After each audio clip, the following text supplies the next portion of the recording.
It's no surprise to you, the internet is full of liars and snake oil salesmen. Everybody's just trying to pitch you crap out there. And the infinite banking space is no different, right? Because they're all trying to sell you something that sounds so sexy, and then you find out they're just trying to sell you a product. So let me explain 3 reasons why having the right infinite banking policy for you can actually work to not just drain your savings account, but help you keep more of your money and make more too.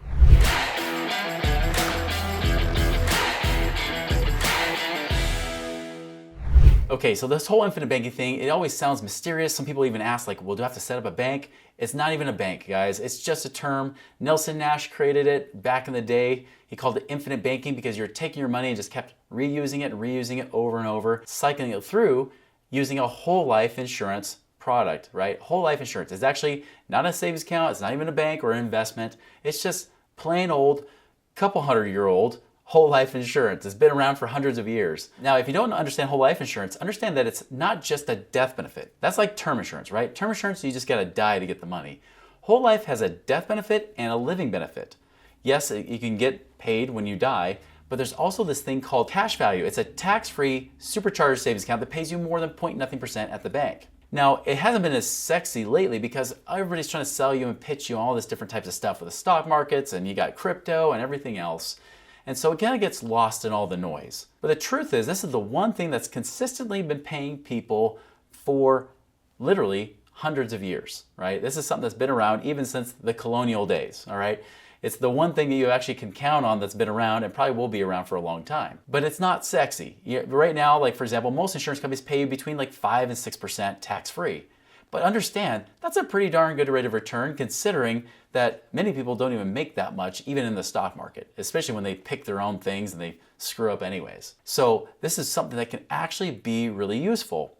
But again, it's not an investment, it's just a great way to store some of your savings while also having a death benefit. Now, how most people have used it through the generations, right? Remember, this is not just something that's been recent. This is not something that's new. For example, in the Great Depression, JCPenney's, the department store that now is out of business after 2020, during the Great Depression when they were kind of really struggling, they actually used their life insurance to pay payroll to keep the company afloat and going. You ever heard of Ray Kroc?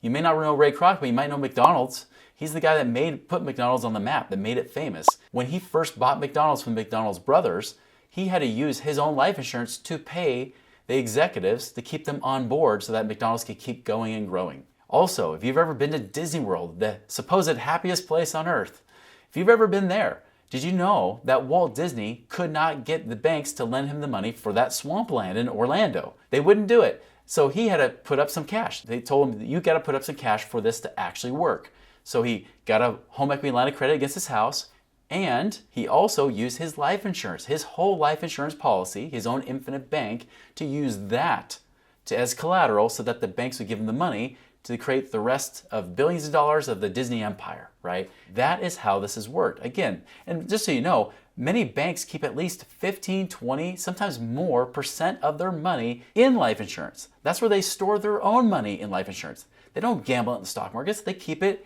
here as a place that's safe, they can access and still earn money on their money. That is why it's being used. But you don't have to be a bank. You don't have to be Walt Disney. You don't have to be JCPenney's or somebody rich to make this work for you. You can actually make it work in your own personal life right now. And by the way, just hang on here for a little bit because I just realized there's a point I want to bring up that many people ask me about things like universal life and does that work in this concept? I'm going to address that at the very end of this video. Be sure to stick around for that. But right now I'm going to focus on the whole life aspect just so we can understand how this concept works because you hear people sometimes talk about, in fact, we say it a lot, is that you can actually make money in 2 places at the same time. Now that might sound too good to be true. And by the way, if you don't do it right, it is too good to be true. It doesn't work. So here's how it actually works. Now you have this tax-free savings account that you could be using. You could withdraw that money. But what happens when you withdraw the money from your savings account, right? The balance goes down and how much do you actually earn in interest? That much, right? Depending on how much you pull out. Now, think of it this way. What if you could have a savings account that you not only have the ability to pull out the money to invest somewhere else, but what if the money never disappeared from that savings account? What if you could still use the money from your savings account without using it so it still grows and compounds while also making money at the same time somewhere else? That's making money in 2 places at once. That's what you can do with life insurance. By the way, you could technically still do that with a savings account at a bank, but the banks will pay you like this much compared to charging you this much. The insurance companies, they'll charge you this much while paying you this much. almost about the same. So what happens is that you're being charged what's called simple interest from the insurance company, while you're earning from the insurance company compounding interest. So let me illustrate what that means. So say, for example, you have $100,000 sitting in your infinite banking whole life insurance policy. And you want to be able to do an investment that's going to cost you $50,000. So again, instead of just withdrawing $50,000 so that you lose the ability to earn interest on that money, instead keep all the $100,000 in there. And because you've got the money there, the insurance company is willing to give you a low interest loan to be able to access that money. So you can borrow the money from them. Here's the cool thing. This loan does not show up on your credit. This is not something like a typical loan that you get where you have to make monthly payments. If you don't make a payment, it kills your credit score. You have creditors and people knocking down your doors trying to just take everything away from you. That does not happen here, right? What's actually happening is that they charge you the interest, but you can pay back that money however, whenever you want. The deadline is your death. Yes, you do actually have to pay it back after you die. And the way you do that, because you're dead, you're not literally writing a check, right? The way you do that is because you've got the death benefit for the whole life insurance, remember? You've got that death benefit. So say you borrowed $500,000, but you have a $2 million death benefit. Well, good news is that even if you have a loan outstanding, even if you use all that cash now while you're alive versus waiting until you're dead, you're using that cash while you're alive, you got $500,000 you borrowed from it, they'll just pay back that $500,000 to the insurance company and then pay your family the remaining $1.5 million tax-free. So you kind of get the best of both worlds if you think about it that way. Now, remember, you have that $100,000, you borrow $50,000 from the insurance company, the $100,000 is still there earning compounding interest. That $50,000 then goes into that investment. So that investment's paying you $5,000 a year, 10%, right? Well, that $5,000 you then use to pay down that line of credit. So you're starting to pay back that principal and interest on that line of credit. As you pay down the loan balance, less and less is being charged in interest, while on the other side, you're earning more and more of compounding interest because that money keeps compounding. The $100,000 is still in there while you're paying down that $50,000 loan. So as a result, you actually make money here, net profit or interest from your life insurance, from that cash value, that tax-free savings account, and you're still earning the $5,000 a year from your investment.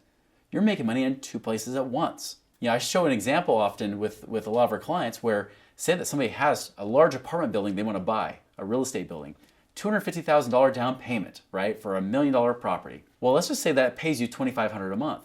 Well, I would use that same example, buying that with a savings account, you would literally, if you only earn like 0.1% in your savings account, like mine is paying me right now, here's the crazy thing. In 9 years, you got paid back $270,000, right, from that using that savings account money. But you only earned about $1,200 of interest after you've paid taxes. Because remember, if you deplete all your savings and then you rebuild it $2,500 a month at a time, it's just slowly growing while the interest is slowly being added to it. It's just trickling in. $1,200 in 9 years. But by doing that same strategy using even my own life insurance policy, which we set up all of our clients' policies just like I set up my own. In fact, there are many clients that get a better rate of return on their policies than I get on my own. So it's one of those things that we always use the same method every time. Well, the cool thing is using the life insurance, that same 9-year period, even after you've paid interest to the insurance company, you still net, get this, $126,000 what you netted in my policy. $126,000 versus $1,200. Which would you rather have? And think about what could you do with $126,000 more? Could that even help you buy another investment that can then cash flow you some more money? Maybe that generates another $1,000 a month or $12,000 a year for you. That's huge. That's a huge difference versus just using the savings account like every other typical American, if they even invest, will do. You actually are using the same strategy that banks have already learned to use, which is why they store so much cash in here. You're doing the same thing that Walt Disney did. You're doing the same thing that JCPenney did. Hey, the creator of Pampered Chef, guess what? Seed money for creating Pampered Chef was using her life insurance policy. The people that understand it are the ones that make the most money. Those that don't miss out on all that money that could literally cost you hundreds of thousands of dollars, if not millions of dollars. All right, so I promised you I was going to give you a little bonus. Many people ask me, what about universal life insurance? Because there's index universal life, variable universal life. I'll just tell you this simply. It's not the same. It does not work the same. One, universal life doesn't always allow you to get that double dip effect. Yes, they'll give you a net loan of 0%, but it doesn't compound for you. So you're not getting that compounding interest, so you really just get away with it almost being like a savings account. So it's not horrible, but it's not going to give you that double dip effect that can make you literally hundreds of thousands of dollars more. Two, costs in those plans are cheap up front, but get more expensive over time. And trust me, the older you get, you don't want to take more money out, especially because 3, What if the market goes down? What if the market doesn't always do as well as you hoped it would? The problem is most of the time those people send you, those insurance agents send you those little nice illustrations saying, here's the money you can make if this market always paid you this % per year. What's the reality? The market goes up or down, it goes all over the place. It may not pay you as much. And so when you start to really stress test those things, it's very, very common that I've seen over time that people find out they have to plug in more money and push and really just waste more money into those plans just to keep them alive. With the whole life, I never had that problem. Whole life, the bad part is that they're more expensive up front, but then cheaper on the back end.